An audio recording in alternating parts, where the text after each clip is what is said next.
Personally, I really love sharing and giving back.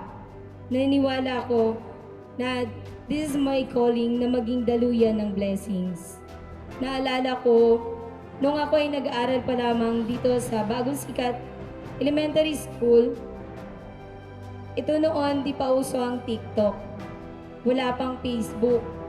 At laging dala lang natin ballpen, books at notebook. Dito nagsimula ang munting pangarap ko. Pangarap ko na matupad na ngayong araw. Pangarap ko na isang araw ako naman ang makapagbigay. At ngayong araw, higit sa mga loot bags at regalo ay makapagbigay kami ng kasiyahan sa mga bata at sa bawat pamilya na naririto ngayon. Ang makita ang bawat ngiti at kasiyahan ng bawat isa ay patunay lamang na ang ating programa ngayon ay successful at worth doing. Kaya hinihikayat ko ang lahat ng tao ngayon, lalo't higit ang mga may kakayanang tumulong, na piliin natin palagi ang mag-share ng blessings sa mga nangangailangan. Kung lahat tayo ay matutong mag-share ng blessings or even ng kindness sa iba, mas magiging maganda at payapa ang mundong ating ginagalawan.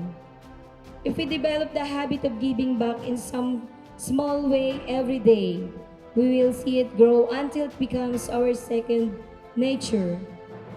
We reach a place within where don't even have to think about it.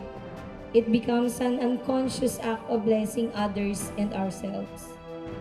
Hindi natatapos ang isang araw lamang na ito ang aming misyon na makapag-share ng blessings. Ang Asia Prime Cares Organization ay patuloy na maghahatid ng tulong sa lahat ng mapipiling beneficiary sa saan mang panig ng Pilipinas, mapapubliko o pribadong sektor man ng lipunan.